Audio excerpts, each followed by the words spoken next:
Michael. Michael J. Huddleston is in the building. That one. How you doing, buddy? In the building. Man, I don't know what's going on with I X. know, It's acting bro. weird. YouTube's messing with me. Everybody's messing with me. It's almost like they're trying not to Well, let me I mean, get it's the get the accuracy. message. They're taking notes. They've noticed that you tend to not be wrong, and your levels tend to slap. So I'm pretty sure someone, their AI, somehow they're keeping notes, and well, They are. we get to deal with that. And otherwise, it's just X is undefeated, right? We know that. So. Yeah. Anyway, How's everybody we're doing? doing great. We have a young man from Iraq, Bawar. He's 24, graduated in English, and he's been trading a year and a half now. And he has a common question. But Bawar, would you like to maybe re-ask the question with Michael here? Yes, sir. Yes, sir. Yeah. Hi, how are you, Mr. Michael? Hello, how are you? Thank Jump you. in with the Thank you, question, sir. buddy. So, my question was I usually struggle with the whole idea of, revenge trading. You take one trade, you take a loss, and then you can't take the loss, and then you go and do it again, and then you take another loss. So, the whole psychology idea is what I wanted to cope with. Well, there's a lot of content about that, right? So, but it'll be interesting to get Michael's fresh take on that right now. If I understand you correctly, you're asking how you can overcome the tendency to want to revenge trade and get back a loss or square yourself immediately once you have done damage to your equity. Is that what you're asking, or is it something more specific to that? Yes, sir. Yes, sir. That's exactly what I'm asking. Well, number one, do you journal? Yes, I do journal. Yes, every day. Okay, can you give me a kind of like a broad brush overview of what it is that you actually specifically journal and what are you targeting in your journal entries? All right. So, in my journal, so first thing I start with whether my bias will be bullish or bearish for the day, and I mark out the PDRAs that I'm going to use to take a trade on, and then what I would be interested to see price do. And lately, maybe if I get a TP, I will, you know, write down the risk rewards and stuff. So something to that effect. Do you have a well organized and written trading plan? Like, what's your model? Is it something that Uh, constantly changes? Is it something that you're always tinkering with? Actually, yeah, I kind of got confused because I started with the 2024 model and then I watched all the 2026 videos. I trade Usually I trade the first presentation, opening range gap, and liquidity sweep, and I use the first presentation as a way of, taking a trade. That's usually what I do. Okay, it sounded, and I may be misreading you, and I'm trying to be very careful. I don't want to make you feel like I'm coming at you. So we're just having a conversation, okay? But I want the folks that are also listening to this to think about themselves and how they may be in the same situation or have encountered it in the past, or you will probably do it in the future. I think that if I were to be blunt and go right to the heart of the matter, out of teaching lots of students and having lots of engagements with students all around the world and varying different models that they've used with my concepts, that the common denominator is they do not have a fixed model that they're leaning on as a go-to. It's a bread and butter type. Every day, I'm only looking for this for right now. And because I'm someone that kind of like wants to serve everyone, I have an entire buffet table of things you can choose from to kind of like fit your personality and trading style. But that's a lot to take on when you're brand new and you're not really experienced. So I simply say this because I think what you're trying to do is, as you watch price action and you see something there, it may be outside of your model. It may be outside of the specs that you have first sat down with and said, okay, today I'm going to try to go long, or I'm going to go short. And I'm going to target this thing here. But then price action does its little charming little routine, and it hypnotizes us and makes us fall in love with whatever price action wiggle and waggle it creates at the moment while you're watching it. And you think, well, maybe I was interpreting that wrong. And maybe I'm going to try that thing Michael was talking about where it looks like it's an inversion fair value gap. And maybe you've never traded inversion fair value gaps, but you just want to try it today. And then you hurt yourself. And right away you feel regret. And I'm not saying you do this, but just bear with me. Let me kind of like put down some tent posts here. The idea of taking on something that you don't really have as a model, that you haven't really done back testing on, that you haven't had any data, no real history with it. Okay, think about it this way: if you owned a business and you hired 20 employees, and each one of these employees had their own individual responsibility, they have a task. Okay, maybe 2 or 3 of them are in a specific department, but they don't all do the same thing. They have certain primary functions that they fulfill. Would it be reasonable for everyone to come in and just decide to change their role in your business and just do somebody else's job because they just felt like it would be better for them to do it? Would you permit that to happen in your company?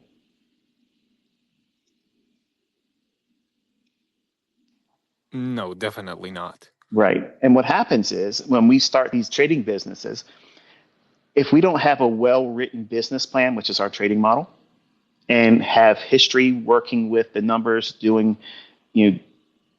research and development, making sure that we have something that's going to be profitable, we would never invest more money or hire employees to do jobs that won't yield them a paycheck.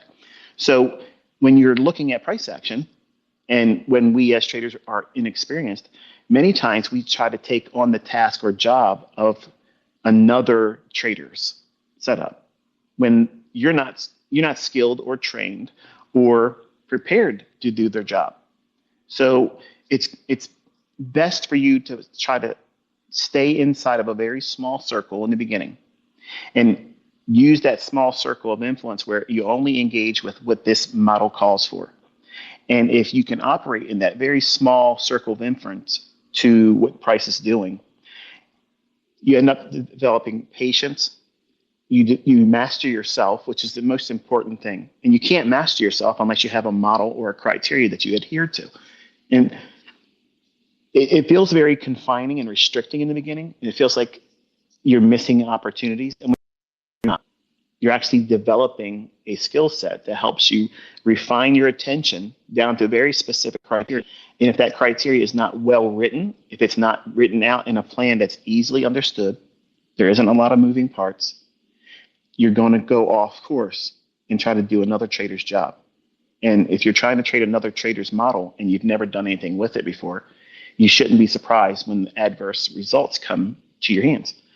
So what you have to first do is adhere to a single model.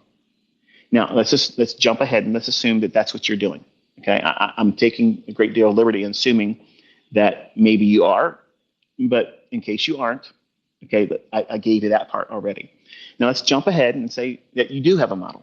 You know what you're looking for in terms of a setup. In other words, what constitutes the trade going higher or lower? What draw on liquidity are you going to use as a reference? Is it going to be session highs and lows? Is it going to be a new week opening gap, high or low? Is it going to be a new day opening gap? Is it going to be the opening range? You're going to trade the first fair value gap that forms there, and you're going to look for relative equal highs or relative equal lows. And then once you get that, you're done. You're not going to try to do anything more in the day. You're not trying to trade the PM session. You're not trying to do the whole entire daily range. You're just going in there, you're getting your bite-sized cookie cutter approach to get your pound of flesh for the day and then walk out. Assuming that's the case, when you do this, if you suffer a loss, your rules, your well-written model should tell you that, okay, I took a loss. Was a full maximum loss for the day. Now, when I say that, that's not the same thing as these prop firms where you can lose $6,500 or whatever it is. You know, that's pretend. That's monopoly money. When we're talking about a full loss, if you take a full 1% loss, you need to stop. So if you're taking trades where you're affording yourself the luxury, it seems like, but it's the horror show. Once you get that full 1% at risk and it takes it from you, you think to yourself, well, I can probably go in and get that back because I did something silly. I knew I should have waited for this because hindsight's 2020. You see a little bit more price action, a little bit more candles are giving you a better depiction of what you didn't see at the time. And you maybe you do have a model, but you got overzealous because maybe I posted something, maybe I shared my opinion about something, someone else said something, or you just watched price action just spin off and start running, and you think you're going to miss the move. Missing the move or feeling inspired to get the trade back as a loss and back in the win column and get back to even, those two things many times are spurred on because of a lack of focus, not adhering to the model, not adhering to the rules. And if you take a full loss, whatever your full maximum risk is per day, if it's a 2% drawdown, if you hit that, you have to stop. You got to go do something else. I think 1% is fair. I think it's reasonable. And if you're brand new, 0.5%. And I know in the beginning that doesn't feel like that anybody should be aspiring to do that. But you can see right away, we're having lots of parameters, lots of boundaries, lots of lines you can't cross. You got to stay inside this small little circle. Who's going to hold you as a trader accountable? Just you. Just you. And the only response to you doing the wrong things is the market correcting you. Now, if you're doing things out of spec, if you're doing things that are just generally wrong and you're offside and you don't have the right idea where the market's going to go, you have to let the market tell you. And how's it going to communicate that? It only communicates that with losses. So if you're going to have that dialogue with the marketplace and you're going to allow it to communicate to you, why would you give it a bazooka or a tank and stand in front of it and say, listen, when I make a mistake, blow me to smithereens, just completely wipe the floor with me, turn me into a pink mist, or give me a paper cut so that way I can realize I didn't do something I should have done, or I didn't see something, so it wasn't that harmful to me.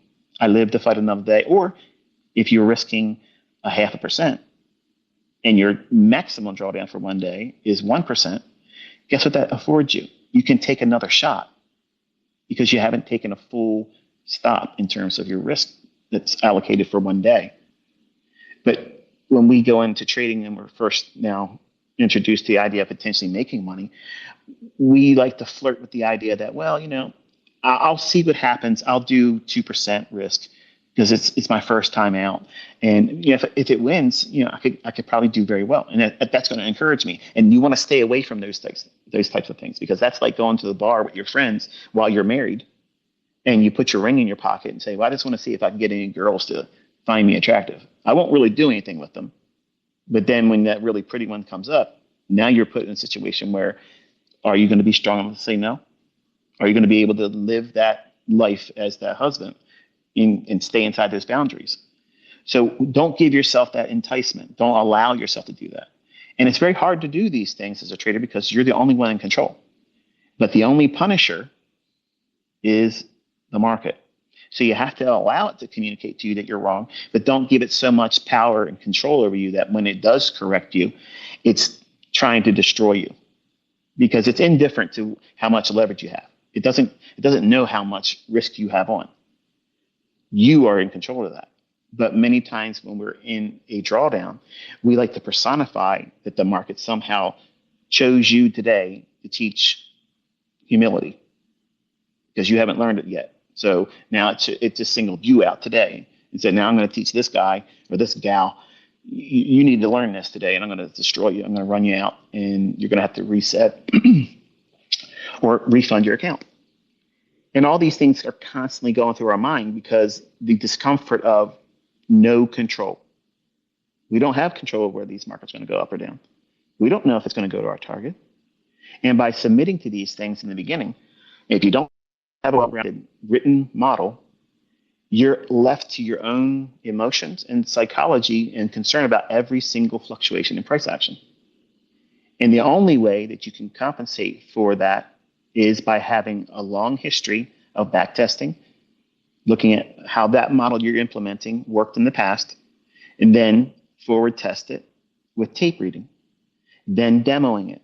And the more work you do in that, it takes all the uncertainty and the fear and replaces it with, am I sticking to the model? Am I sticking to the rules? Is the candlestick supporting everything I set up for a reason to be in the trade? If you're focusing on those things, you cannot, it's impossible for you to be worrying about the outcome of the trade because your attention is focused on what is every individual candlestick telling me. It's giving you feedback. And if you think about it that way, if you're long, a down closed candle or a bearish candle that's forming, you're going to see those form. But your attention is it coming down to a discount array? Is it respecting that? Are the bodies staying in the upper half when bullish? Is it doing these things I like to see in price action that considers us one side or order flow being still bullish? If you're doing these things, you won't be led by your emotions. You're not going to be tugged by the heartstrings and say, I wish I would have done more. I wish I wouldn't have put this trade on. You won't have all these things. And you allow the market to show you you're wrong. Let the stop loss do its job. And then after the trade transaction completes, do you still have enough to take another trade for the day? If you don't, or if you are extremely keyed up emotionally, force yourself, remind yourself that it does not have to come back into your account today. It's a loan. That's all it is. You're giving the market a loan that you're going to collect with interest. You're just not demanding that interest be paid today.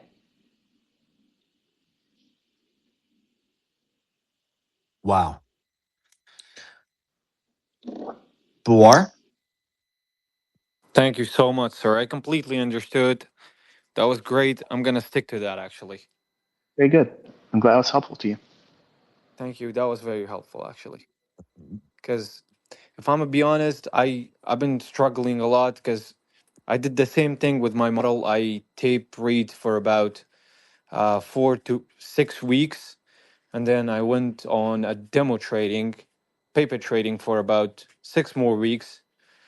So around 12 weeks or more, I started I just got a funded account, and it's kind of new, and I'm not kind of familiar with the whole idea of having your own capital, let's say, to trade with, and it's kind of fearful at the first time doing it.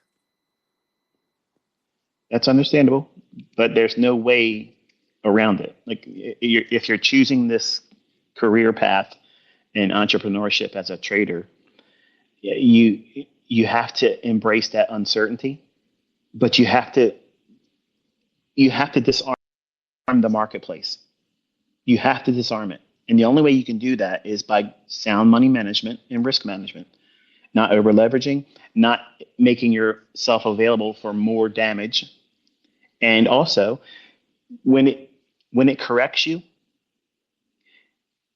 if you have, look at it this way, the market is the parent, and you're forced to be subordinate to it. You can't master it. It'll never be mastered by you. I never master market. Nobody else has mastered the market. It's the position of authority over top of us, like a parent. And we are subordinate to it. And if we are subordinate to it and it corrects us, what type of response is this authority going to have on us when we stand in front of it and say, I'm not going to listen. I'm going to do more of what I just did. And I'm not going to take that as corrective instruction or deterrent. And I'm going to do more of the same and be extreme about it. What type of response would you reasonably expect to see? More losses, right? Absolutely. Yeah, definitely. Yeah. So when we are being corrected, we have to be subordinate and say, okay, I'm seeing something, my present understanding or my read on the marketplace, and this is something that men simply can't get it in their head. There's nothing wrong with saying, I read that wrong. I read that wrong. And I saw something there that I acted on. It looked like it was in my model. I executed on it. Things changed. Maybe you saw it breaking down while you were still in the trade, and you could have collapsed it, but you didn't. But it's okay. These things are going to be a progress. It's something you're going to pick up over time, and you can't know it right from the beginning. Nobody knows it from the beginning. But you have to disarm the market so that way it can't hurt you to such a degree where it removes your participation or it messes with your psyche. If you start worrying about everything that you do in terms of taking a trade or missing moves, like I don't miss a move. I think, oh no, oh, goodness, I wish I would have taken that. I'm never going to be able to find another trade like that again. I mean, good grief. That doesn't happen. And everybody out there that has a model that works well, that holds up over time, they don't miss moves either. They don't go to bed and cry themselves to sleep because they missed the Bitcoin rally, or they missed this, that, and the other thing, or they missed the silver rally, or they missed the silver collapse. They don't think that way. New traders or people that don't have a model or action hounds, gamblers, basically, they always talk in terms of regret.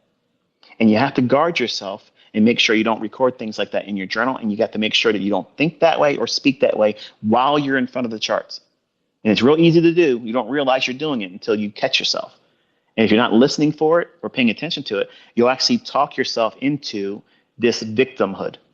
And victimhood tends to spawn this gambler type mentality. And we don't like feeling like we did something wrong. We don't like it. Just like a child doesn't like to be scolded by their parent. They don't want to cry because they're frustrated. They want to be able to say, no, I don't want to do what you told me to do. And when we do that in tantrums in the marketplace, in our trading, it's very expensive. And then we blame many times externally things that had nothing to do with why we did it. And we constantly feed ourselves this loser's loop cycle that constantly goes over and over and over again. You keep doing the wrong things and thinking the wrong way about it all. When it all goes back to us as the trader, we have to be in control of ourselves. We're not in control of the market. We have to submit to that uncertainty. We have to embrace that. But we have to give the market the opportunity to communicate to us that we're right or wrong. But when we're wrong, don't give it the tools and the weapons to remove us entirely or do so much damage that we can't follow that model anymore, because the model's proven itself. It's there. But you as the operator, you may have done something incorrectly with it. And that's a reasonable thing that's going to happen. It's going to happen. Sometimes I do the same thing. I got models that are just really, really good. But sometimes the old man thinks he's better than the average bear. And I'll go out there and I'll engage with it. And I'm like, oh, yeah, I'm wrong. I didn't do that one right. And I either have to close it or I'll just let it have the stop. It's okay. But I'm not throwing that model out and saying, man, I'll never touch that one again because it didn't work in my favor. And I'm not thinking, well, I better get it back real quick. Because I know that the market's going to be there tomorrow. I know the opportunities are going to be there tomorrow. I know that the market's delivered on a time-based delivery schedule. So that means since you know what time it is, you know what day of the week it is, you can schedule your next opportunity. It's not a matter of us waiting around to react. And that's what you have to remind yourself. And that's what you do in your journaling. You remind yourself when you have a losing trade or if you're in drawdown, you tell yourself, I'm so thankful that I don't have to worry about these things running out of opportunity. My model will repeat again. And I have done something that's out of spec today as the operator with this model. And that's normal because I'm learning to get better at doing it. And now I have experience that it costs me a little bit. Just like a college degree, just like you going to work, you got to go to a trade school and you get some kind of a skill or with a certificate or whatever.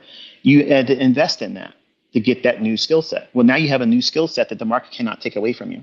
You have experience dealing with that criteria, that type of thing, with that mindset you applied at the time when you took the trade. And the worst thing that we can do as traders is to then beat ourselves up and say, well, you did this wrong. You're never going to do it right. You're going to constantly blow the account. You're going to take more losses all the time because you can't control yourself. That's the worst thing to do. You have to tell yourself that it's normal for you to take a loss. It's normal for you to feel uncomfortable with the loss, but then you come in and you counsel yourself because no one else is going to do it for you. You have to remind yourself that this is all part of being a trader. You're going to have lots of losing trades throughout your career. And the faster you warm up to the idea that they're harmless when you control the amount of leverage that's been utilized for that loss.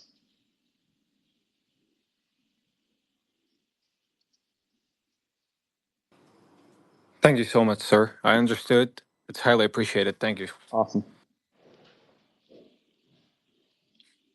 I love it. I love it. We got folks coming up. We have XTR extra K. Stirf K? Yeah, yeah. Y'all could just say extra. What's going on? Okay, yeah. Go ahead. How do you say your name again, bro? Yeah, you just say extra. Okay. You got a question for us today, bro? Yeah, yeah, yeah. I was wondering if there were any criteria. Excuse me, Mama. I was wondering if there was any criteria to disqualify what you may perceive to be forming a mohawk.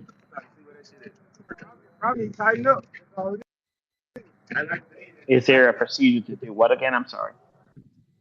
Like if you're watching a level and you're expecting price to respect it, and maybe it's gone past it already a little bit, and you're expecting maybe now it's going to give you a mohawk, then it ends up not being a mohawk, and it ends up just running through the level.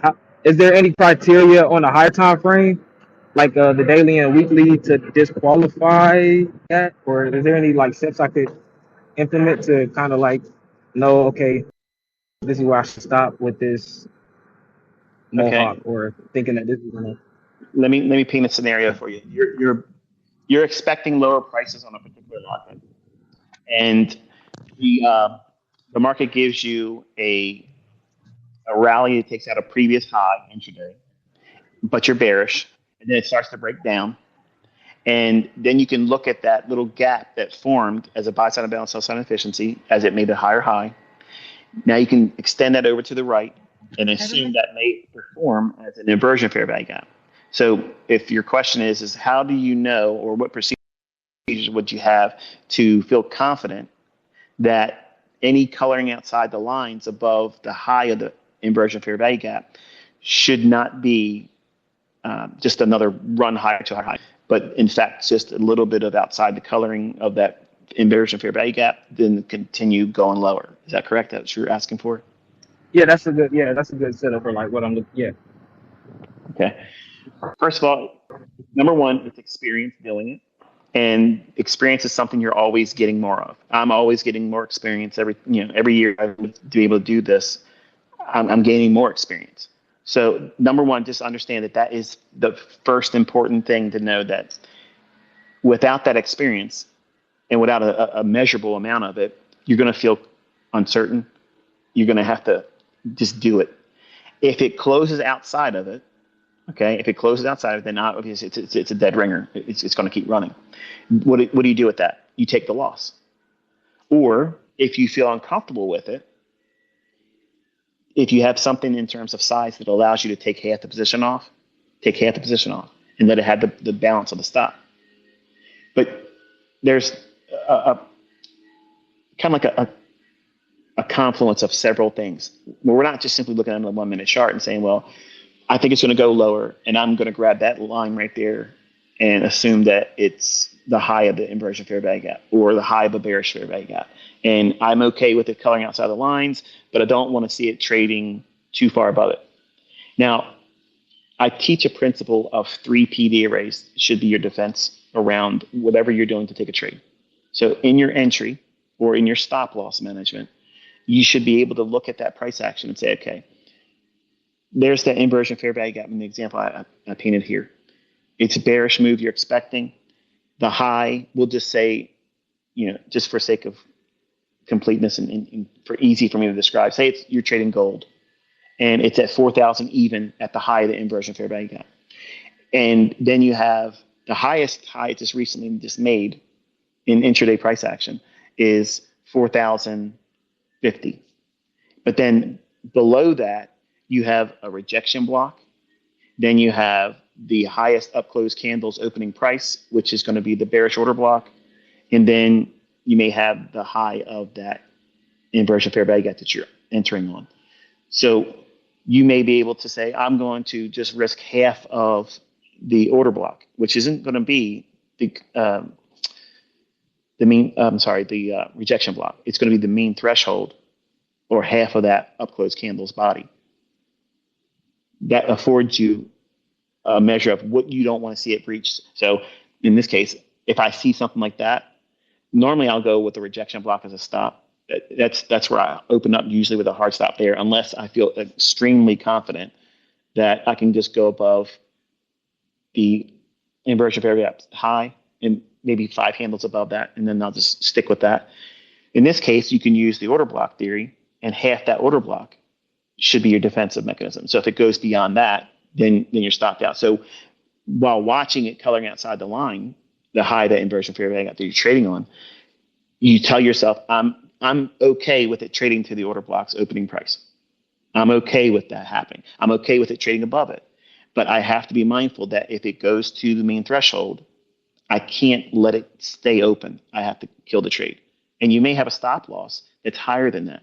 So you protect the stop and you submit yourself the idea that you probably read it wrong. Or if you have two positions, or I'm sorry, two contracts on, or something to that effect that allows you to take half the trade off of, while you're grooming yourself to prepare for sitting in trades that aren't immediately delivering, and you have a little bit of flirting outside the lines. This is good for you to go through. It's conditioning. It's something that every trader doesn't want to do. We all want to get in, and it starts running in our favor, and this keeps on going. It isn't always like that. So number one, it's experience. And if you don't have the experience, what I just described helped you get that experience. Thanks, man. I appreciate that breakdown, and I kind of figured it would probably have to do with some of the other technicals that you tell us to help build confidence around the plays.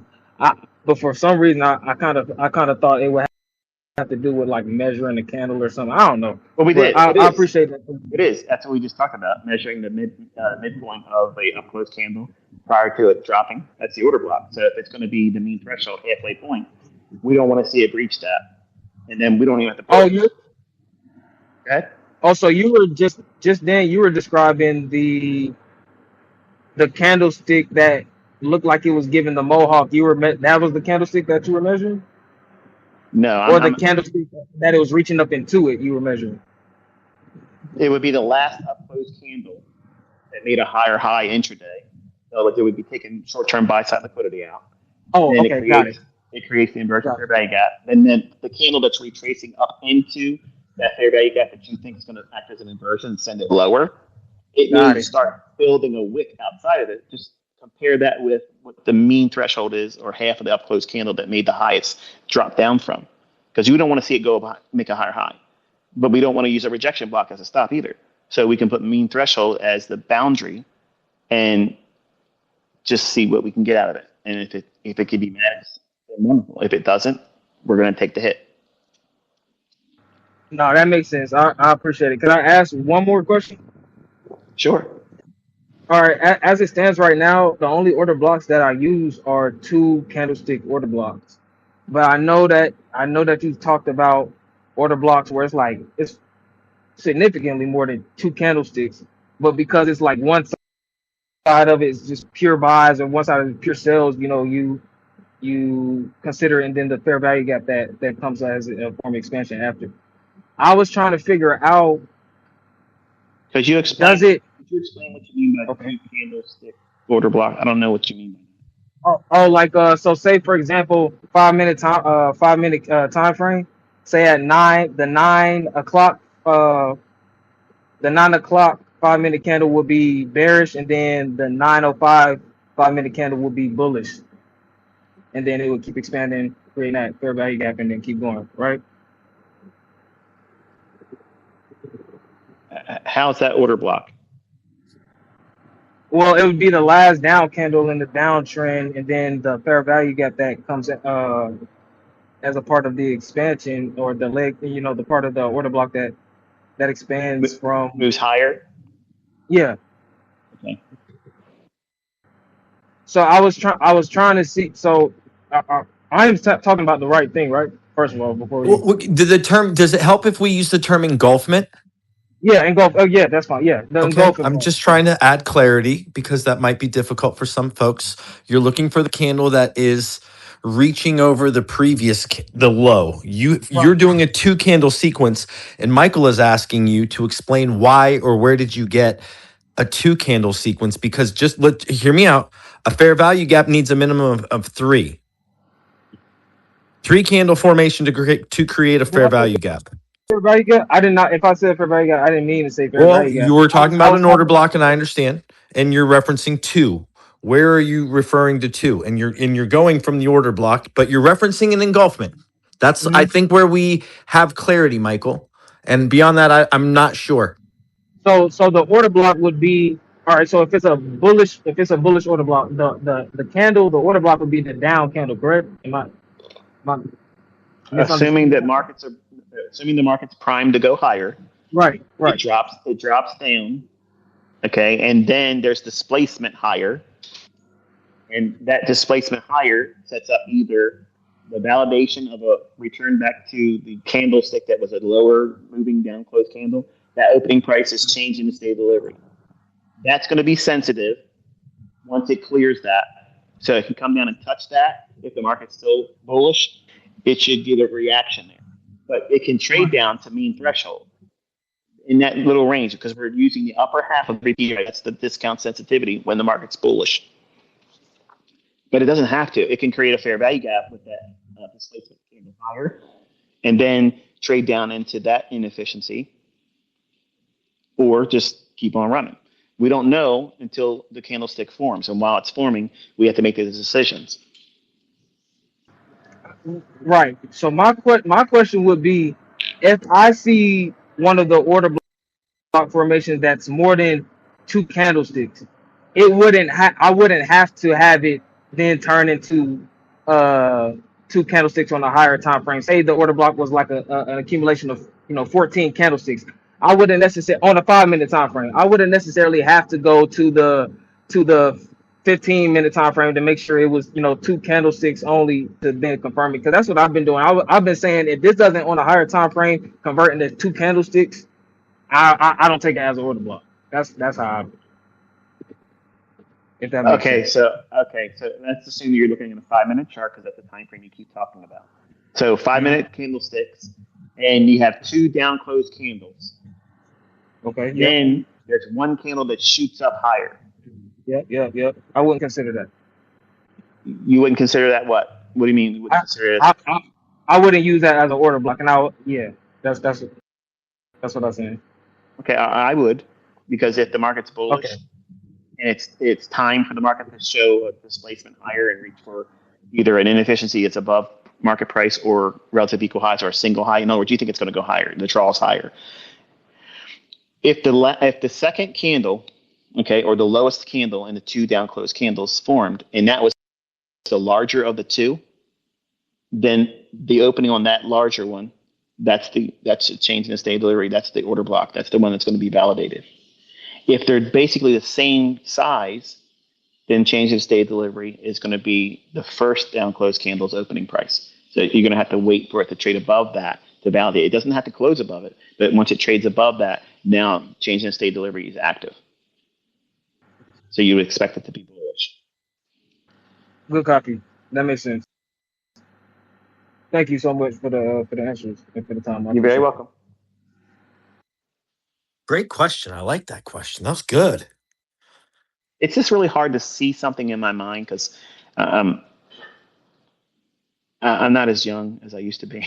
No, but you're doing a and great And I job would of explaining it. I'm pretty sure everyone here listening is like the mental image, and then most people listening, Michael, have the same vocabulary. So just you're able to rattle off what you're thinking and what you're seeing, similar to what you do in a live stream. And even though you have the visual component in the live stream, I mean, folks are able to pick up your thoughts. I believe I am. I mean, I don't know if it's just me. I know it's not just me. I know it's not just me. People yeah, I understand. just don't want to fall short and You, have some I don't. The confusion. good news is it's also recorded, and now we have a much stronger way in which we're archiving things and having people have notes and stuff within Trader Roundup. So, and we're working on getting it distributed too. The deadline has been to be on these podcast platforms. So I'm pretty sure that we're almost there right now, Michael. So if we're not already, but we're organizing significantly, and you can see it from the website, and that's for the listener, but also for you, Michael. So it's cool. I don't think the mic gate works today. So I could say all of the wonderful things with the stop loss being hit. The mic gate doesn't work today, but that's Yeah, okay. stopped out. Okay, Stopped yeah, out. that's okay. We have a good trade idea today. We got stopped out today on the mic gate, but that's okay. We're trying. Um, anyway, keeping the conversation going, keeping it flowing. Thank you, Extra K. We had a young man here who was in my DMs. Where did he go? He had such good questions and he disappeared. That's unfortunate. I'll search for him again. I'd like to bring up, well, we're in question answer mode. So I would like to see for the audience if we have a good question here. Pippi Banks, you never do me wrong, from the charter community. It's going to be saucy. My mechanic from New York. You there, buddy? Yeah, that's gonna be good. Yeah, it's going to be good. Typically is. Yeah. If we just got to get him, he's Pippi. You there, buddy? Because sometimes he's multitasking, and I'll like get a text from him like, "No, bro, I'm busy, like whatever. So come back to me." So I don't have that just yet, but Yo, give me a couple of minutes. I'm yo, here. you there, Pippi? Yo, Yeah.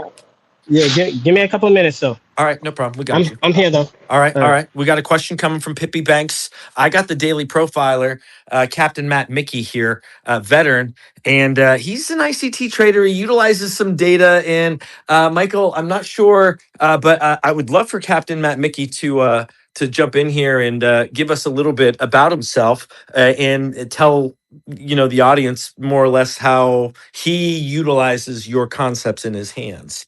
So Hey, Michael, can you hear me? I can, sir. Nice to meet you. Nice to meet you. We met before. I want to start it off with hopefully the words that come out of my mouth just bring glory to the kingdom of God, because this is a large audience I'm talking in front of. But started my journey with you back in 2017, and I was the guy that talked to you on Telegram. Since you my Army article, I went from homeless to green to gold, all this stuff. I told you, hey, I asked you permission back in the day. I remember. Hey, I found your I remember you now. I remember. Yep. and you said something that really stood out to me, and it was like, would you rather your treasure be stored with gold or sand? And that really resonated with me. And so I started with, the $9 per 1930 OTE position that you used to give. And and that was perfect for me because I was in the Army. And at that point, right, like I've got traumatic brain injury from 6 IED blasts, 1 airborne concussion, and getting hit by a vehicle, right? So overseas has been real fun. But like, then I went to the 930, then I started studying everything from you, and my detailed learning just went out the. Here's the thing about like traumatic brain injury. It's actually a superpower because like I had to use all my senses to learn your material. I had to write it down, watch it multiple times, chew gum, listen, write it down, visually see all this stuff, right? And I've been doing this for years, right? Um, and then like I went to the 930 and then I started back testing and doing the things that you instructed. And then like I did your whole PAN model. I back tested your whole PAN model, right? And so my background is I have a master's in statistics, right, from USC. And so of course I back tested and have tried to apply one of my strengths to your concepts, and I banged my head up against the wall. And then you came out and said something very, very significant to me, right? You said you got to know when to turn a system on and to turn a system off, right? And I was like, duh. And like that led me down the rabbit hole of like going very, very in detail. Like I want stats on everything. And like I pulled stats and stats and stats of like the opening of the hour being but depending on where it's in relationship to the previous hour, if the opening was the change in the state, if the midpoint was the market structure shift, all this stuff. So my brain could see it. And then I started digging down into the kill zones, like, and I thought of those as conditional if then probabilities, right? And I found that, right? Like, so Asia did this, London did this. What is the probability of New York doing this? And what is the probability of the daily candle, blah, blah, blah, and all the distribution. So I applied your concepts where I excel at, and that's purely statistics. But the one thing I learned, two things. So I'll catch you up since last time we talked. I went actually investment banking when I retired out of the Army, right? So I sat on a top 3 desk, right? I actually helped with the T+1 life cycle of a trade in that design. I was a glorified PowerPoint person because I had a master's in statistics and 20 years in the Army, and they get a tax cut. They brought me onto the team, and I sat there, an overpaid editor for the PowerPoint slides at Goldman Sachs, the Fed Reserve, all these people that would submit when they were building the T+1, right? And so I learned a lot, and I was still thinking about how to be a trader, how to be a trader. And then eventually I did that for 4 years before they laid off 5,000 people, to the point where I was actually a trader in the collateral and margin department for the institutions, right? And I had the luxury of asking Lynn Martin and the CEO of the NASDAQ, does anybody truly know how a price delivers from the institutional side? And she said, no, right? There's absolutely no one that does because there's too many cogs in the machine. But like, just go read price, right? If you want to make decisions, right? And be profitable. And that's when it hit me like, oh, so at the institutional side, there's so many cogs in the machine that there's no way that what I did at um the the different levels of broking, you got executing broker, clearing broker, prime broker, and collateral and margin. None of them were correlated with price, and I kind of saw that firsthand, right? And coming back to this, right? So they laid me off, and this last year, me and 5,000 other people got laid off. Like that's what happens in the finance. And I spent the whole year and a half and continue boosting my knowledge and boosting my confidence and all that good stuff with your material, just to say like I'm finally at the edge where like over the last year, I'm not going to say the dollar amount, but let's just say I'm not going back to work.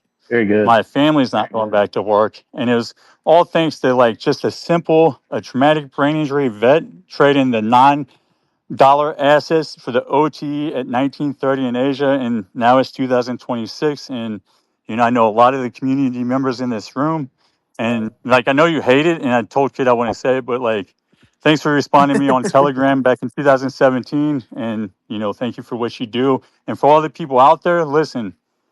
Like something he said, like nothing works statistically unless you can line it up with live price. Like this morning, there was a 83% chance New York won, meaning 9:30 to 11:30 would go up to come down. There's a 16% chance that it would continue going up. Now that 16% gets a weight, and if you don't understand whatever you use, the live price element, if you can't line up live price and that live price read and sync it with whatever you use. Like I use probabilities of midnight, of settlement, of all that stuff, right? If you can't do that, if you can't find a way to line up that live price in the action, because I think of it like this: there's three levels to this game, right? The first level is the wiggles in the market, right? There's an endless possibility of them. The second level is the money management piece, and then for you guys who trade prop, the third level that you have to defeat is their rules that are completely skewed against you as a trader. So with that being said, like love your material. I'm done studying. I literally know everything I need to know about the daily profile, and I just wanted to say, salute to you, and I just wanted to update you because the last time we talked, you said keep me updated, and now we're 6 years later, and this is my update and my sit rep. Thank you, brother. That was awesome. Heck yeah, bye. That's my boy Michael. Matt, Mickey, and I have spent many a 4:30 a.m. Kind of pre-market game planning with our own trades and our own studies over the last 6 years. So it's nice having him come up, and he's changed his profile a little bit, but still good old Captain Matt Mickey. So thanks for coming up, buddy. Thanks for sharing your story, and I'm gonna transition to the next person. Reza is back. Reza, do you mind jumping in, Hi, buddy? sir. Do you have my Yes, voice? sir. I have your voice. Go ahead, jump in. You have a question for Uh, Michael. Thank you. Hi, CD. Hi, sir. I'm really happy to be able to talk to you. I have been studying your concepts for 4 years. I'm Reza. I'm from Iran, and me and my team we are all ICT traders here. But before I just start talking, uh, feel free to interrupt me because I'm still not good at Well, English so much. I'm how still old are you, practicing. Reza? I'm 23 years Okay, you're old. 24 years old and 23. 23, and you've Yes. studied computer science, correct? Yes, exactly. I'm just now working on making AI models. I mean, but I'm also an ICT trader too. But recently, this last year, I just transitioned into algo trading. I mean, what I have done was I'm just working on algos, and also I see the concepts and I'm just turning it into algorithms because I know how to code. Yes. That's what I'm doing. Yes, and I'm really happy to be able to talk to you after 4 years. Just before talking, feel free to interrupt me because I may make some grammatical or vocabulary mistakes in terms of English. So please feel free to do it. Uh, ICT, my question from you was, you know, um, me nowadays, the way that I trade is because I don't know whether you know what's going on in Iran, whether or not. In Iran, if you just pay attention to most of the trusted prop firms such as Apex or I mean, the most trusted ones, they just don't give access to Iranians, and we're not able to trade them. And there are so many, there are so many successful IC traders here, which just nobody knows them. And unfortunately, the way we trade is we don't have access to many trusted prop firms, and we usually trade with live brokers. And the way that I usually trade is I know some guys in here which have jewelry, and the way that I work is I just give them some specific levels on gold based on your concepts, and they just pay me. That's how I work with them, because as I told you, we can't have access to any trusted prop firms. My question from you was, uh, the way that I trade is I'm a market maker models trader that I just usually focus on 1 minute and sub 1 minute time frame. But still, sometimes I struggle really with finding the bias and order flow on 5 minute and 15 minute time frame specifically. Can you just guide me through this, sir, to be able to be much more good at it than I am right now? That was my question, sir. I like the question. That was very, very long. Hopefully, Michael, did you get that? You're asking for pointers and hints and tips on how to get a bias or a better read on your bias on the 5 and 15-minute time frame. Exactly, sir. I mean, reading the order flow and bias on what 5 and 15 minutes time frame I want to do, because usually I trade 1 minute time frame as I told you, but sometimes I just get the bias on those two time frames wrong, and I just want to be much more good at it. That's the reason why I seek your advice on this, sir. So you're asking for basically intra-session bias. So let's just take it out a little bit. Let's go up Exactly, one. sir. Let's go up a little bit and say, okay, what time of day are you trying to trade? What session? Are you trading in London? Are you trading in New York? PM session? Um, Asia? in Iran, we usually trade AM or PM session, because London, most of the times people are sleeping at the time in Iran, but we usually trade AM or PM session. Sometimes London session too, but not too much. Specifically AM or PM session, I mean. Okay. Could you say that 7 a.m. to 10 o'clock in the morning, those 3 hours, are they good operating hours for you, Eastern time in the US? In other Exactly, words, sir. okay, so 7 a.m. to 10 a.m., New York local time. So if we're working with that, obviously the easiest thing you can do is start with where is the weekly chart drawing to, where is the daily chart going to, and we just basically did a clinic this month with a commentary I shared on the 7th of June. Just about every target except for the dollar index didn't go where I said it was going to go yet, but that's okay. I called it, and that's enough of a move. It's fine. But by using these higher time frame charts, you have to warm up to these and say, okay, where's the daily chart trying to go? And then once you subscribe to that view, you transpose that either bullish or bearish view into your sessions. Now, if you're going to be trading in 7 o'clock in the morning to 10 o'clock in the morning, that 3 hour window, you got to look at what it did overnight. So whether you're trading London or not, the details that are left in the wake of what it did overnight in London time frame, that's going to be the basis of what you're going to be utilizing for pre-session hours, 7 o'clock, 8 o'clock, 9 o'clock. And then you have 9:30 to 10 o'clock, which is opening range. And you can close up shop and be done by 10 o'clock. Or if you're not going to trade the pre-session hours like 7 o'clock, 8 o'clock, and 9 o'clock, and you're going to wait for just the opening range and trade 9:30 to 10:30, that's fine too. You only have a 1 hour work day. But you're going to miss a lot of opportunities that are going to escape you. And that's not a bad thing, but just be mindful that pre-session, 7 o'clock to 9 in the morning, Eastern time, local time, New York, there's going to be lots of little setups in there that are just really dandy. They're just wonderful little setups. They're just easy. They're like, you just walk right up to them and pluck them off the vine. It's just easy to see them. And that's relative equal highs and relative equal lows.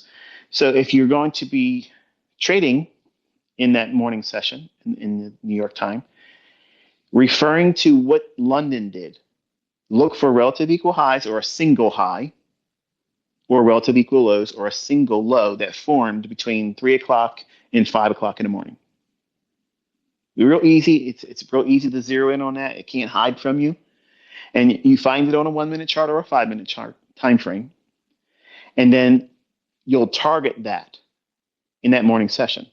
That's all you're going to be trying to do. So what you're doing is you're taking the bait that's been left for retail traders that traded overnight in Globex time, London, and they will build these relative equal highs or relative equal lows and make traders that are intraday trading in the Globex trust these levels as support or resistance. And then what you're going to do is you're going to cannibalize that. You're going to actually go after it. You're going to target those very individuals that have their orders resting there. So if you're looking at a daily chart and you think it's going to go lower, a perfect example of this would be in London, it created a relative equal high between 3 o'clock in the morning and 5 o'clock in the morning Eastern time or New York local time. And then what you'll see is the market will go up there many times in pre-session, and it'll bust right through those relative equal highs. Now, the people that just wake up and only look at what's going on in the morning session before the New York 9:30 opening, they're not many times even concerning themselves with London because they think that's already happened. What's going to happen right now? And they get caught up in chasing what's being shown in price action at the very moment. And they see that as a breakout. You see all these people out there talking about opening range opening range breakouts, orbs. Okay. To me, okay, you're chasing price, and there's sometimes where that works.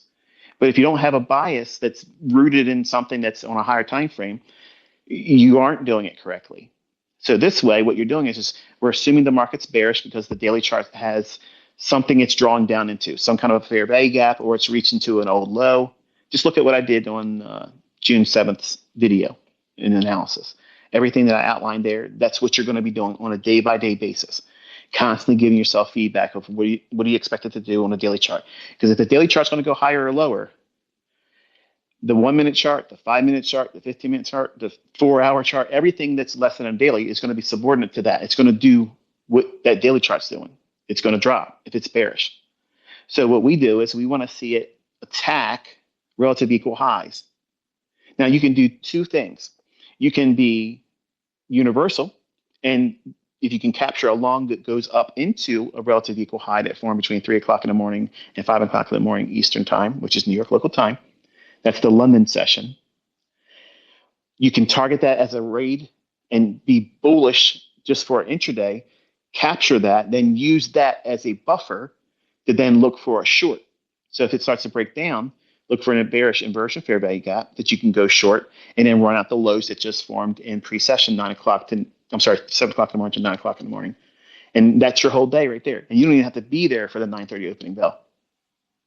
So what you're doing is you're simply looking at a bias that's determined by the daily chart. Then you're submitting yourself to only looking for something that fits that criteria. That means if you're going to go long, it needs to be very small, short term, and it has to be attacking the foundation of what you would use for a short, running out buy side, okay, while it's bearish. So what it's doing is it's knocking out people that would see that overnight as a means of resistance, so they could be short with their stop losses above that. So you're going to wait for that to happen and then wait for it to break down and then utilize some kind of an inversion fair value gap or model 2022. There's all kinds of ways you can do it. But then be short, just looking for the low that formed in the pre-market session, 7 o'clock in the morning lows. Whatever low formed after it ran out those relative equal highs, that's all you're targeting. And be content with that. And that's session bias. I mean, that's literally, like, I sit with Caleb and Caden just about almost on a daily basis. And we do that just about 4 times, if not every day, every day a week. But generally, it's 4 times a week I'm doing that. And it may went over your head. It may, some of you be like, oh, well, that doesn't interest me. But that's an everyday trading. That's an everyday trading model. And it's there all the time. But you have to have a read on price action relative to that daily chart. You can't just simply say, give me a time or criteria to use a 5-minute or a 15-minute time frame to take trades with a bias. You're going to have to go into overnight Globex trading, and you're going to have to refer to what the daily chart's doing. If you don't do those two things, you're not going to have a real read on the bias intraday or intrasession. Thank you, sir. Like, thank you so much. Instead of the questions that I had, you just answered some other questions, which I just wanted to ask. Thank you so much for everything. And before closing my microphone, I just wanted to thank you for everything. Like, me and my friends here, we're so happy to just God guided us for you. My friends in here in Sanandaj, I mean, it's in city in Kurdistan province in Iran. Like, whenever they just make a payout or just withdraw their profit, they just help poor people with it, and they're all thankful to you. And I'll just tell them that I just talked with you, and that's it, sir. Thank you for everything that you have did. You just changed my life. And the moment that I found you about 4 years ago, I think it was, yes, it was in the 2022 mentorship. Like, I know this is something that's gonna change me. I mean, I just had a gut feeling about it. And just thank you for everything that you had done for us. I will be High forever five, Reza. grateful to you. High five. I don't mean to interrupt, but it's going to get emotional if you keep going. So let's try and keep No, no, it no, from. no. We're Yes, just sir. trying I to. just wanted to just thank Yeah. You're ICT. trying to. You're Yes, trying to keep the graybeards from crying here. Okay, so do me that favor. Okay, just But calm down on the nice, fanboy stuff. yes. Okay, pretty please. nice that they're helping Just Yes. people. sorry for this. I just No, wanted to it's thank okay, ICT. buddy. It's Thank you so okay. I'm much. just So, saying you're thank you we're so much. trying we're not trying to get tore up here, okay? We appreciate you. Thank you. All right? Thank you, Mr. Kid. I appreciate All it. right. Thank you so much for giving me the opportunity to Yeah, speak. no Thank you problem, so buddy. much. I mean, again, it's You're, we appreciate you. We do. We really do. Thank you. I appreciate your Goodbye. energy. I appreciate your sentiment, and be safe over there, and give your buddies my kind regards as well.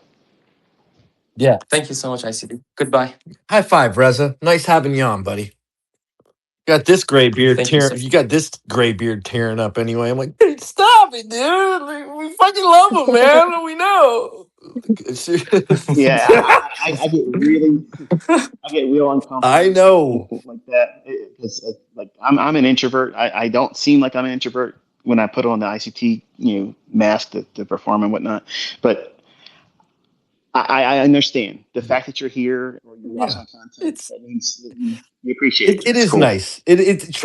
I mean, I'm trying to protect that, Michael, and still let that there, right? Because it is a really nice Yeah. balance. It really, really is nice. And it is difficult, very delicate in respecting your feelings and the difficulties that you have with the appreciation and admiration that they have through their own difficulties, right? So it's like it's kind of beautiful. Again, I don't mean to I'm getting tore up here. Ah! No, but Michael has explained recently why it is Yeah, because it's like it moves him and then he gets out of focus and he just want to stay sharp right, to answer the right. questions. So yeah, So and it's understanding. It is. It's some. It's cool. It's a neat experience. Okay, I can just say it's neat for me. I got goosebumps. That's all I'm saying. I got goosebumps, guys. So Just be mindful, though. yes, I'm a man. I'm not God. I'm not godly. I'm not a deity. I put my pants on just like the yeah. rest of you all. And Okay. but you help So some folks out, buddy. You help some folks out, yeah, and that's cool. just That's cool. And we'll just leave it there. yeah. No, it's all good. Thanks, Reza. Nice vibes. It was good vibes. Heaven, you're up next, my friend. Hello, can you hear me? Yes, sir. We can hear you. yes. Hello, Michael. I just have a question for you. I pondered about this for 3 months, so I think it's a decent question to ask. How long did it take for you? So I'm at the moment. I'm just using one model, one process. How long did you spend on each individual model and process before you moved on to another model? Some of them actually took a little bit longer because I was tinkering them much more than I should, and others were real fast because of the understanding I gained from the foundation that I picked up from just simply saying, okay, I'm going to get away from indicators.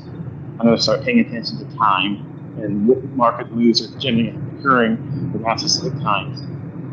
There was a large rush of like PD arrays that came out because of me focusing on very specifics. And when I was starting to see these characteristics, materialize and being led, to, say, hey, look here, all those types of things started to like speed up. I would have periods where the old stuff that discovered, I'd work with them and I'd try to make them better or try to improve them or try to add things to them and then just go back to saying, okay, well, this is all I could do with it consistently. So let's leave it to that. This is all it does. It doesn't do, you don't use a wrench as a hammer. And I was spending too much time trying to demand specific models or certain criteria beyond the scope of what would be used today in its final form with my material. And then I'd have a rush of all these things that would come at me at one time, and it wasn't real continuous. Like every other month there was something new, and a new model would come real fast, or it'd be long periods where I wouldn't get anything at all. It's a varying type of thing.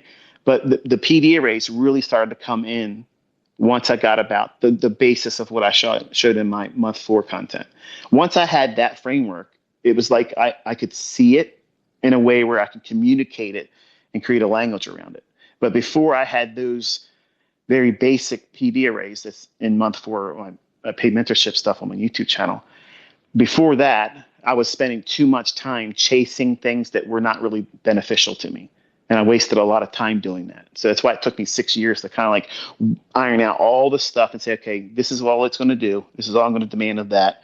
And I guess, I don't know if that answers your question, but it was not really I've never really recorded how much time I spent, or, I guess I can go through all my journals, but good grief, that's a lot of research. I don't have Wow. I don't have the energy. Just to think of that, Michael, for people to think of grasping what you're explaining right now, it's like I think instantly I think of the schematic of a breaker block, of a mitigation block, and just an order block, and how it can be reclaimed. And I think of all of these things that you have taught, and being the author, you've had to have some form of schematic, and you do with the language, and you're explaining it right now very vividly. And these are the images I'm getting. Like, how long did he take to determine what a breaker block is? This is very specific criterion around each and every one of your PD arrays. There's no ifs, ands, or buts. They're very, very specific if then occurrences throughout the market. Mhm. I mean, I don't have anything to add on that. I'm just like really almost flabbergasted at almost like actually thinking about how you put that together, because I have no clue, but It was crazy. It was a lot of stuff to keep organized, a lot of journaling and note taking and research, and then taking time. And again, a lot of this stuff was being done before electronic trading. Like, it was being done in a means of me simply saying, okay, I'm going to watch this through a chart that I have to draw this chart out by hand. Like, I have to get the open, high, low, and close and draw that out. And then I got to wait for data. When we started to have a little bit more resources, and I used a tool called Metastock, and I was able to download end of day data. And then by having that, I could look at what the intraday chart was doing, and then look for types of patterns, and then really focus in on time. And all these things started communicating in a way where it would give me, I use the term all the time, it's like a tapestry, like everything, like a quilt, like a well-made quilt. Every piece has its place, every piece has its purpose. And when you take a step back and you look at it, it's like, oh wow, like I didn't see that design there. But that's what it's like. That's what these markets are. They're obviously, we say it all the time. It's fractal. Okay, and what does that mean? Every component, every little thing that we see in price action is part of a larger whole. And when you can appreciate that, in the beginning, we really don't know what that means, and we can pretend that we do, because when we want to seem like we're outside the clique, we're outside the community. But it took a long time for me to determine what that was really entailing. What does it really mean when I could see something that was conceptually a small little piece of something? It's a one little cog inside of the greater machine. And when I was spending so much time worrying about that one individual little cog, I was oblivious to how it was part of something larger that made everything else click. It was like, oh, I know where this cog belongs in that time of the day, that time of the week, that week of the month, and that month of the year. And all these things started coming together. And then the epiphany is I'm looking at how all the puzzle pieces are there. And as long as I'm working around the border first, just like that's the best way you do a jigsaw puzzle, find all the smooth edges. Isn't that interesting? All the pieces that have a smooth edge. What do I teach you first? Look for the smooth edges. And that's how it came to me. That just like that. And then all the other pieces in the middle, that's like intraday price action. But when you start seeing things that you are familiar with, what is that? What's the cover of the box? That's the picture of all the jigsaw puzzle pieces together. And so, okay, well, up here, I have an upper corner. All the upper corner smooth edges are there. So the border of that jigsaw puzzle is already in place. So look at the picture. That's your frame of reference. What pieces and colors are in that little corner? Find all the pieces that have that color in it. Segregate it. What are you doing? You're trading in a specific session.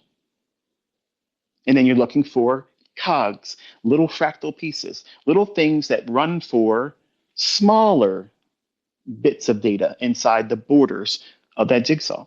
And I was treating it the same way every single day, just building on this, building on this. And there were some times where I thought I had a whole lot more data and information before I really did. And I had false starts in terms of eureka moments. Like, I got it figured out. And I really didn't have it yet. But I was working towards it. And I had days where I was, demanding something out of certain things I was working with, and they didn't deliver what I thought I was going to get from them.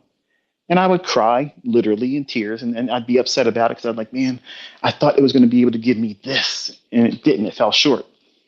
And that's why I tell you all, don't demand so much when you're beginning, because you don't know where this is going to take you. You don't know the superpower that you're gaining. You don't know. You don't know how to use these superpowers. Okay, you're all mutants right now without any understanding of what you can do yet. But given enough time and relaxing, you'll be able to do all kinds of amazing things. A puzzle. That inspirational. Wangaro. Wangaro, Mm, yeah, I'm here. you have a technical question? Yeah, I want to post it. We're here for your technical question, my friend. You can post it. You're going to post it in the chat, yes, sir? Yeah, Okay. Wow. but before I post it, I Did you want to ask can Michael. Does did you just hear what Michael just said? Like I can't. yeah, I don't want to glaze over that.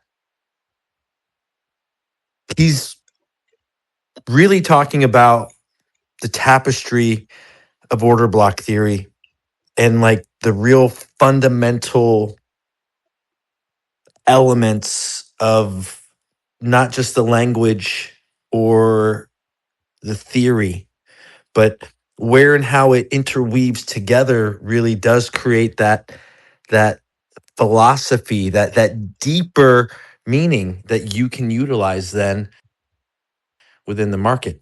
And when you think of, it's not unlocking, but it's a puzzle. And the order block theory, the order blocks are your puzzle pieces, and you're putting together a puzzle every day. And these are parts and pieces that you can utilize within the session. Anyway, I didn't want to glance over that because it was what Michael said is extremely profound. And he's the author. And I know, as well as most every other listener, you've spent quite a lot of time trying to understand this stuff. So it's really nice to have added depth in what we're dealing with, the PD array matrix, order block theory, open, high, low, close. I mean, his compendium. When you strip it down, That's- you break it down into that logic of you find the borders. Okay, the borders are what's the daily range? The daily range is all the smooth edges that border out that jigsaw puzzle. And then you're going to work with some location in there. Okay, I always like to go to the upper right hand corner.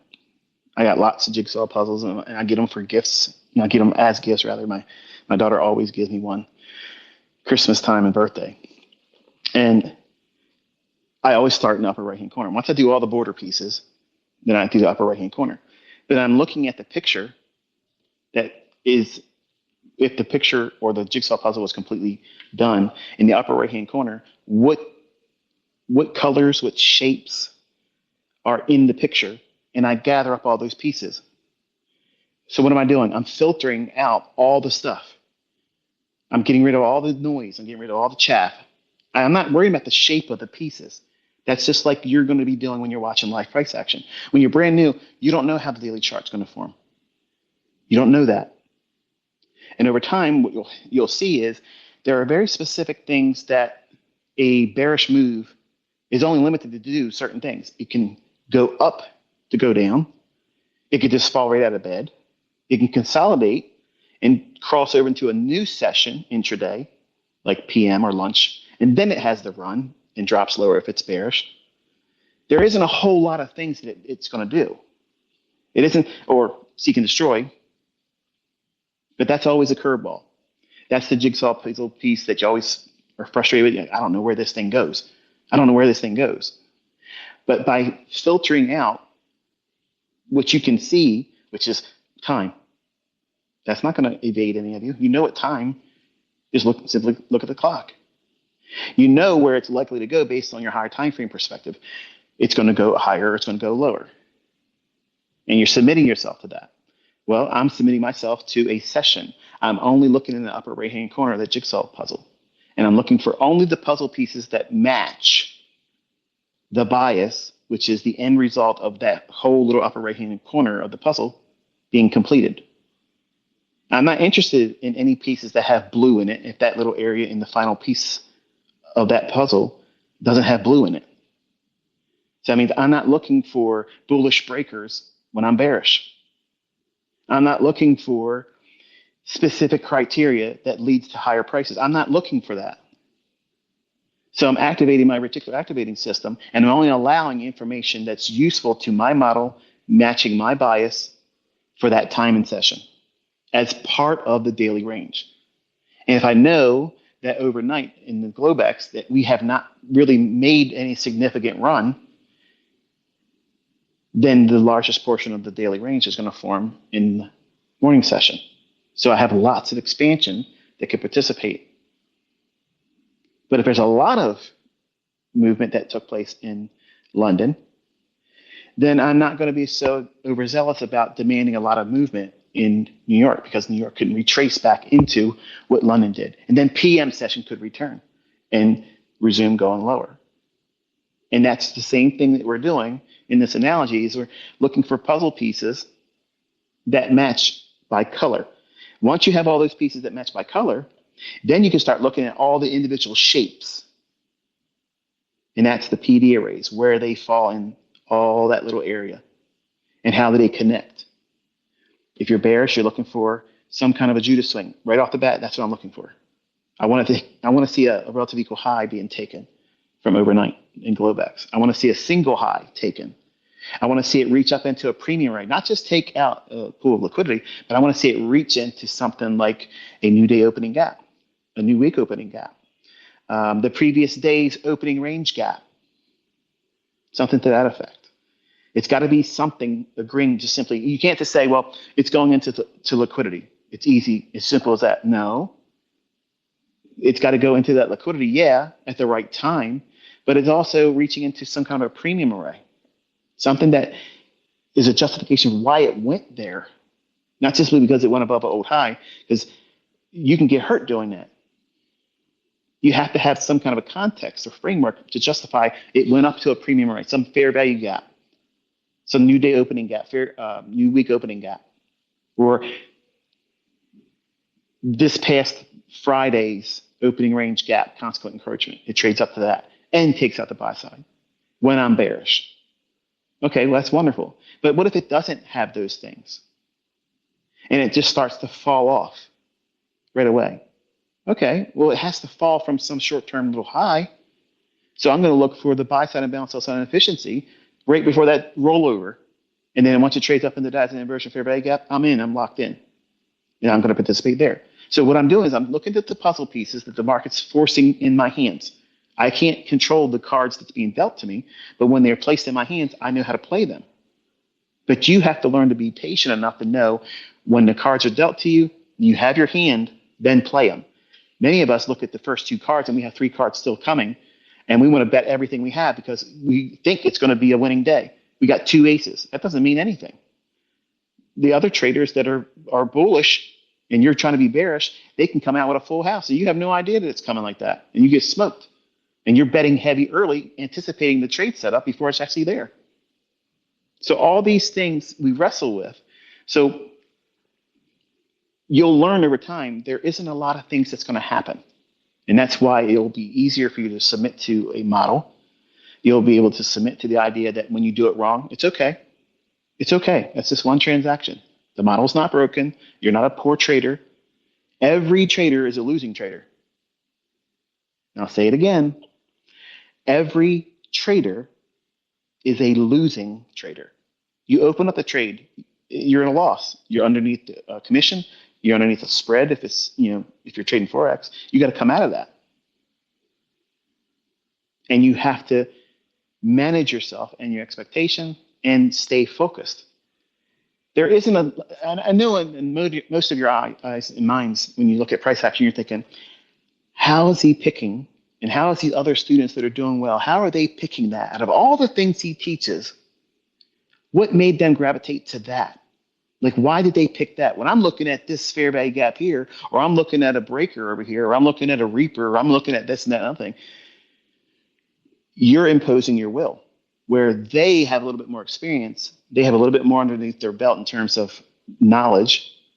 They have a little bit more understanding about PD arrays, whether they trade all of them or not, it doesn't make a difference, but you have to have some familiarity with them, which is the reason why I taught month 4 the way I did.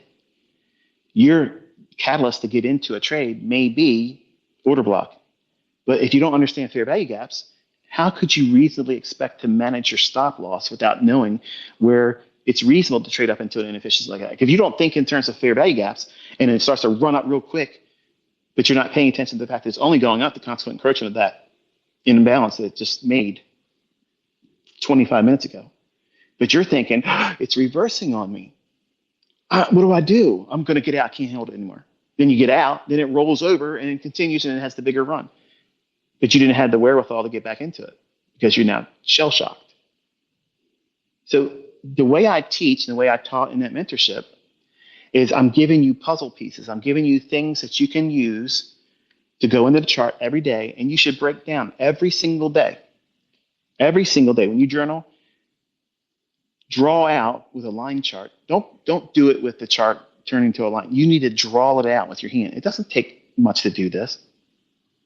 Where the open was, how much it went up, and now how it behaved and made the low, and then where it settles. By doing that and you drawing that, what you're doing is you're allowing your subconscious to retain that. If you just let the chart turn from a candlestick to a line chart, that's not the same. You're all looking for too many shortcuts. That's not going to be retained subconsciously. But by you drawing it out, that's why I'm a very strong proponent of high touch over high tech journaling. You're gonna write down things that mean something to you when the pen is in your hand. And when you have that and you draw these little diagrams out of every individual day, and then next to that, draw out what the London session did on a line chart basis. You're handwriting this. You're drawing it out. You don't have to be an artist, okay? It's just a rough depiction. And then when you wait for the New York session, and when we get into 11:30 and the lunch macro begins, how did that morning session trade?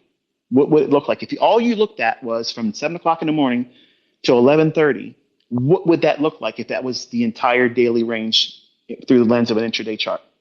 What was its movement, higher or lower? How did it form? Its highest high and its lowest low. Where did it open? Where did it close at 11:30? And do the same thing for the lunch macro between 11:30 and 1:30. You're building puzzle pieces. Can you see that? And then when you do the PM session the same way, and then the last hour trading, you have an infinite realm of study that you never will exhaust. But when you break the market down like this, you're going to see there isn't a whole lot of things that it does. It's only a handful of things that it does to make these sessions and these intraday fluctuations or the daily range. It's not morphing into some kind of like it's unrecognizable. They all are similar, but it's only part of a handful of profiles that you got to get warmed up to. And those profiles, those little intraday profiles, can be taken down to the session level too. And once you understand that, it's like a little template, a little cookie cutter. And you're not going to be surprised. You're like, oh, this is probably going to create that run higher, then drop. Or it's consolidating right now. Okay, it's waiting for some kind of a news event. Then it's going to run up there and get the liquidity and then sell off. So it gives you a whole different appreciation for being patient because you know what you're waiting for. You're not standing in front of a major league pitcher and they're throwing a 120 mile an hour fastball at you, okay, and you don't know what to do. You've been here before. You're up the bat. You know the pitcher. You got a high batting average, and you're the major league player. You're MVP. You get the highest batting average for this season. You're a veteran now because you look at price in a way that's scientific, not reactionary. You're not reacting to price. You're looking at price. You're studying it like a detective and looking for clues. This thing's going to repeat something that I'm familiar with. And unless I can recognize it, guess what I'm not doing? I'm not taking a trade.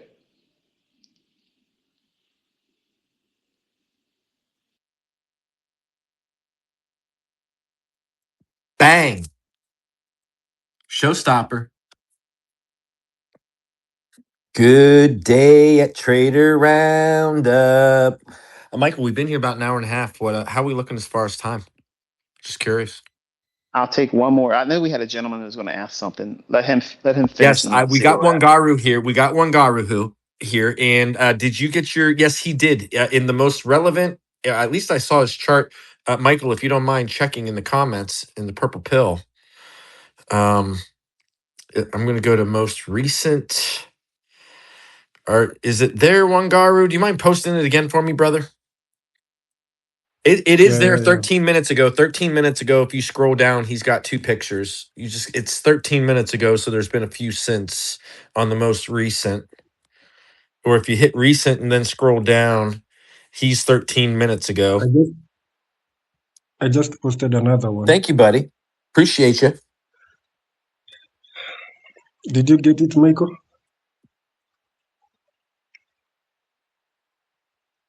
Michael, you're on mute, buddy. Okay. Hold up, hold I'm up, still hold up. looking for it. Give me a second. What's that? I'm still trying to locate it. I don't Okay. see what he's got. All right, so I'm going to most recent. Yeah. And I mean, I don't see the most recent one, but if you scroll down, you'll see there's a timeline there. It's like 5 minutes, 12 minutes ago. His was 13, 14 minutes ago now. And his name's Wangaru. So it's I'm NASDAQ gonna chart. repost it. yes, it's a NASDAQ chart. It's got the green, it's got the org high. He sees it, I'm sure. Probably. Yeah. Yeah, he has a little yellow Posted box another at the one. top. Yep. Wangaru, you're good. You're on. Okay. So I'm Wangaru from Kenya, and Jumbo. I was asking about this chart. So when we have a BC or a CB, like in this instance, we have a BC, and when do you anticipate a turtle soup inside a BC? Because sometimes the drawdown is devastating. Like before a macro, when you talk about before a macro begins, do you look at the 45 candle or the 40 candle? How do you look at it? Okay, I don't really follow what you're asking. What BISI or SIBI are you referring to in this? I see the opening range gap high. I see the opening range gap low. I don't know what you're highlighting in yellow. I don't know what that's supposed to be. Okay, I'm talking about the BC that was the first BC. Do you see the one with the volume imbalance? The right before the highest one that was creating the intraday high inside the opening range gap. Yeah. Okay. What So I about was that? asking, okay. So sometimes I miss some trades when I wait like for a turtle soup inside a BC waiting for like just before a macro or before or during a macro or just after a macro begins. So when do you anticipate a turtle soup inside a BC or a CB? Like for this instant, we have a BC. All right. Well, here, if you're looking at the last bullish candle prior to the opening range gap high, if you take that and extend it to the right, you'll see that it's trading above its consequent encroachment. And there was a high that high at, let's call it 29,025. When it went to that high, it had pierced a short term high just to the left of it. So that's a nice turtle soup there because it's going back up into an inversion fair value gap and it's taking out that short term high just to the left of it that formed around, I guess that would be 29,000. I'm using your chart, so it's going to be roughing it.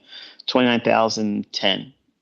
That short term high, that wick, then the higher high went into that BISI you're referring to that can act as a inversion fair value gap. That's a wonderful turtle soup type scenario there because it's taking out a short term high, it's returning back to the higher portion of the inversion fair value gap. The bodies are not being left in the upper half of it. So you can do one of two things. You can go in with strong conviction and execute on the fact that we traded above the short term high just to the left, where it formed around 29,010. Then it made the higher high around 29,025 in price. Then it broke down. This criteria of blending the inversion fair value gap and a short-term high being pierced when it goes into the inversion fair value gap, very, very strong. Very, because you're blending two different things there. You're returning back to a premium, but you're also running a short-term high. So when it created that little high that formed around 29,010, and then it dropped one candlestick, people will see that and they'll chase that because they think that was the retracement. It isn't going to do a full gap closure. So be short. Where they're going to place their stop at? Just above that 29,000. So for good measure, they run it up again to 29,025, which gives us a deeper run into that VISI you're asking about.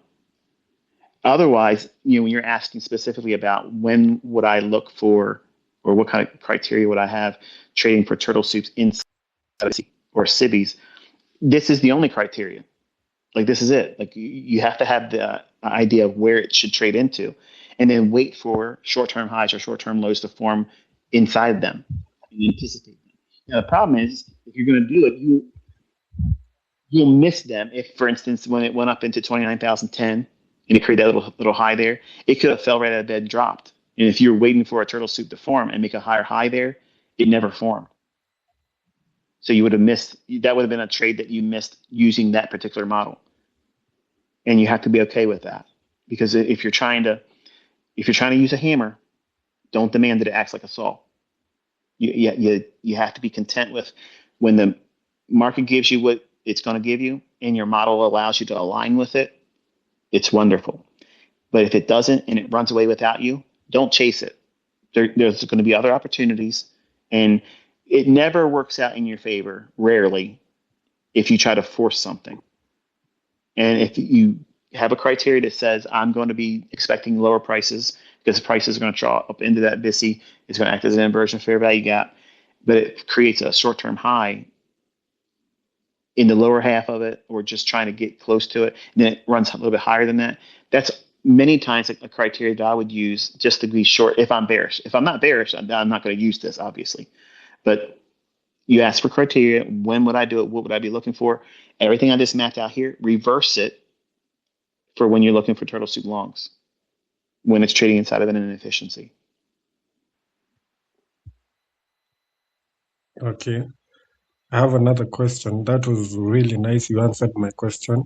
Thank you. And the other question is, when the market is made and a macro contract is permitted to book like extremely out of spec by contract to the mini, they rerun that delivery to do a stop hunt.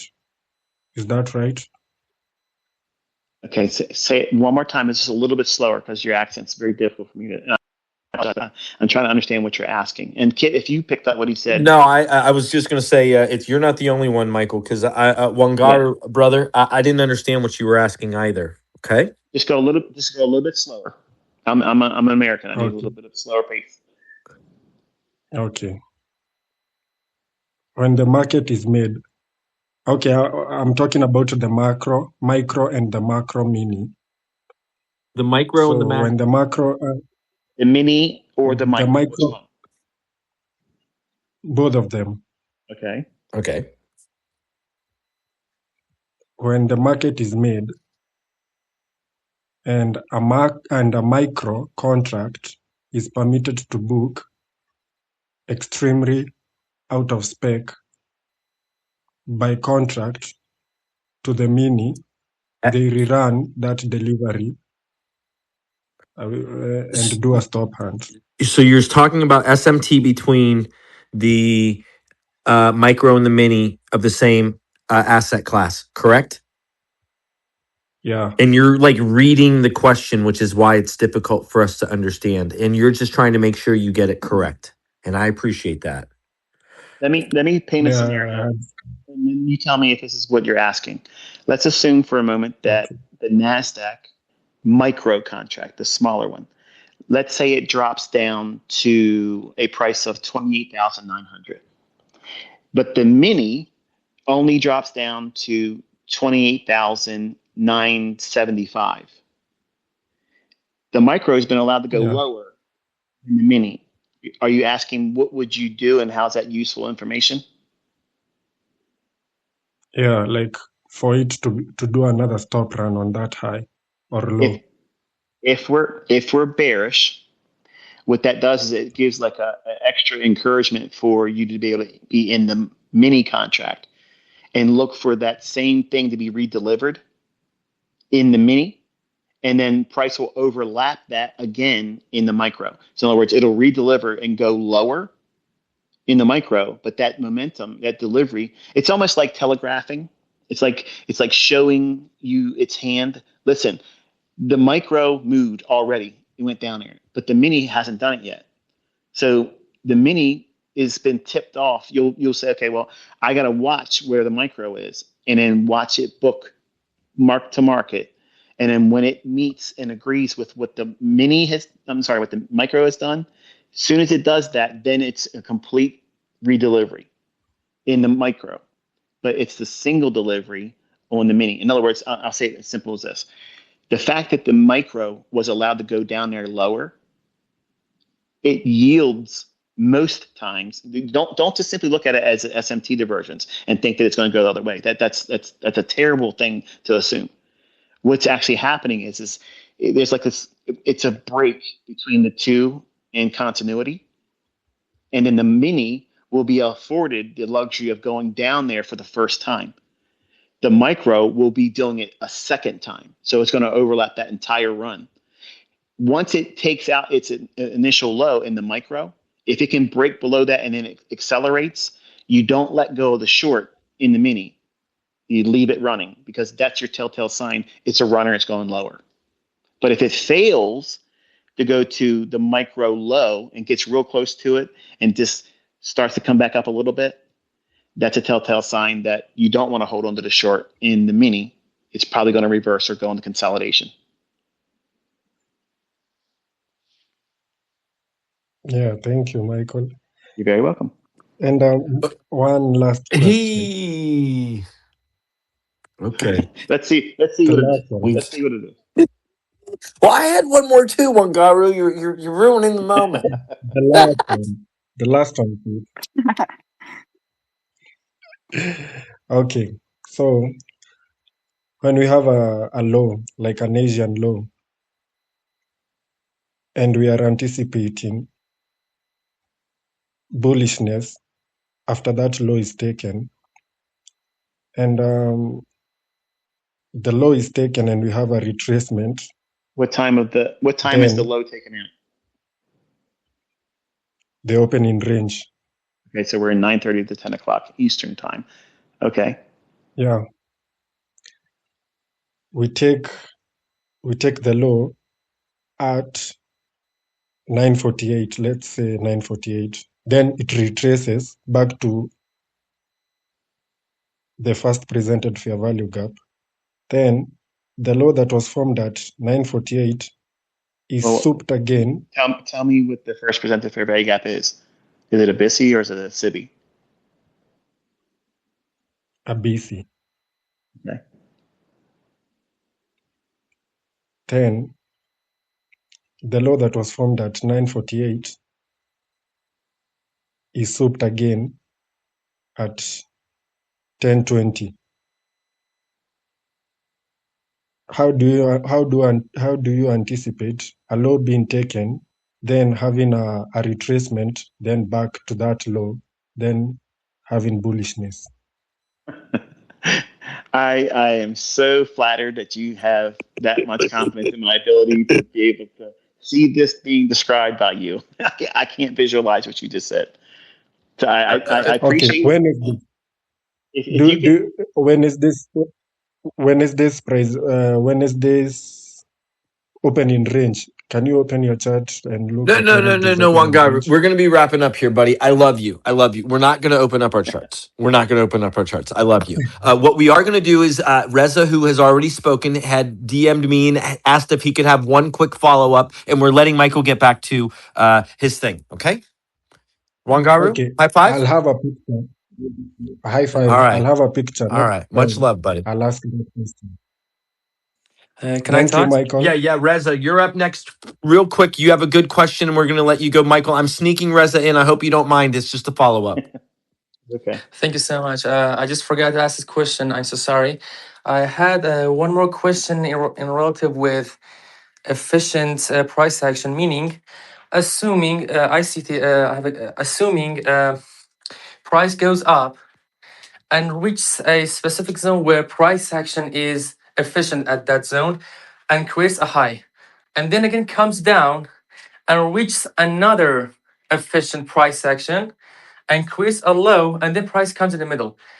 How do we know, firstly, which one of those new created high or low is going to be attacked first? You don't. What you described is a consolidating market. So you're going to let them wrestle that without your participation. Just let the market break out of there. You're not trying to trade the breakout, but you want to see what it does and what side it takes out first. And if you remember, if you've gotten this far in the content, when I started teaching the early session, 7 o'clock to 9 o'clock in the morning Eastern time, New York local time, I said, look at the smooth highs and the lows. Okay, and you want to see if it's smooth on both sides, you want to see which one they're going to take first. And usually they take the side that is a false breakout and then they'll run for the other side. So it gives you an opportunity to trade in a way where let the let the first mouse try to get the cheese, get caught in the trap, and then you run over there when there isn't any trap danger and you can get the cheese.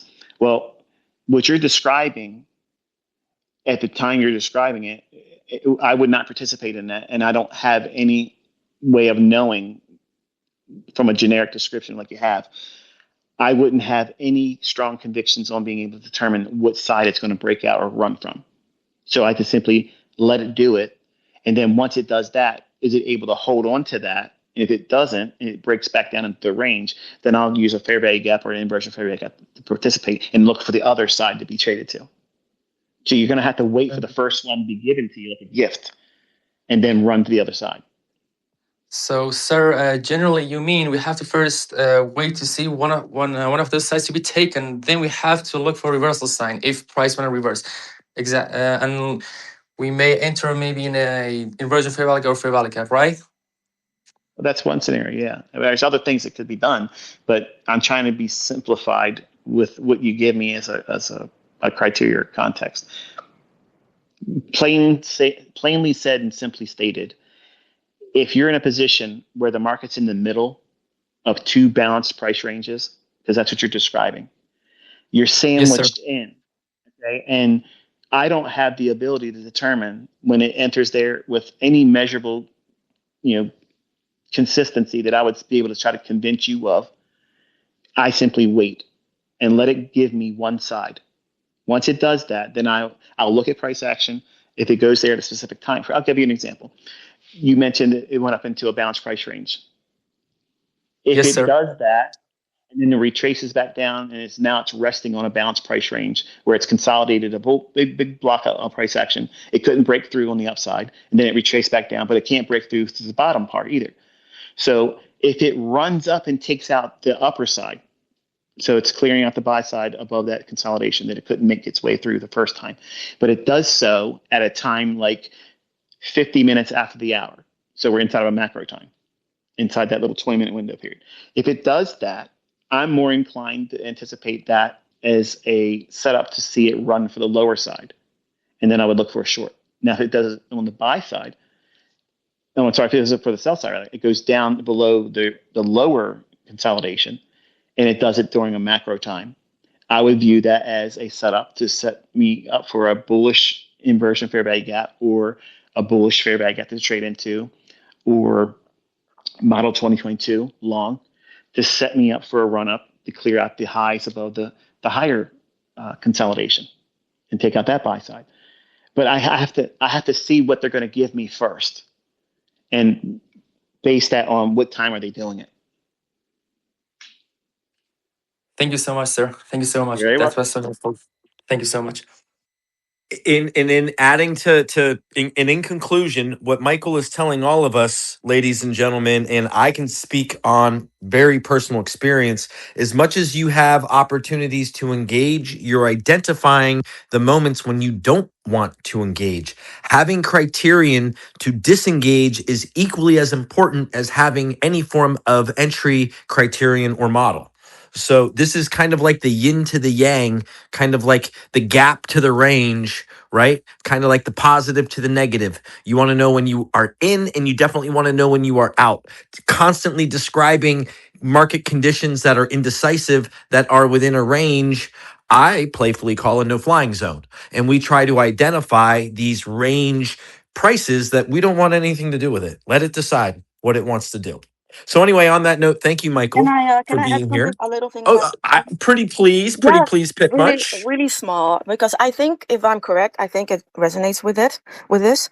And I have some tweets saved from Michael from over the years.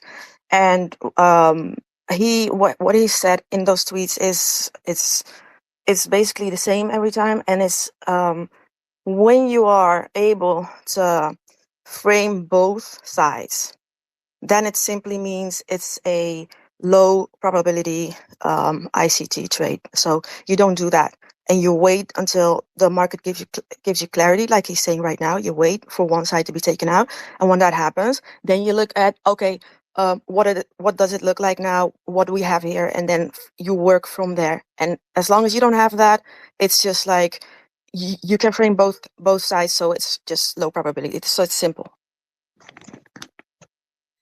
Very well said.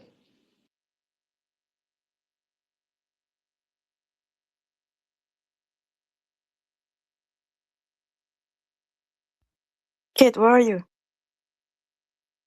Okay, I'm sorry. I was talking to a muted mic, and I was saying yes, thank you. In in conclusion, I'm sorry. I just literally wrapped up this whole thing to myself by myself. But yeah, guys. In conclusion, one more time, thank you everybody for being here. Thank you, Michael. Today was Thursday, and I can't wait to come back and get back in sync with you guys. And I'm sure Michael feels the same. So, I mean, I'd like to try and be back here again tomorrow. I don't know if you guys can be or not, but I mean, we typically do our Fridays around 3 o'clock. So Yeah, it's if Friday. yeah, if you guys are around, then maybe we will see you again tomorrow. So otherwise, have a great one. Thank you, Michael. Thank you, everyone else. And see you guys next time. Be safe. Bye, till tomorrow. Bye, sir. Have a nice time.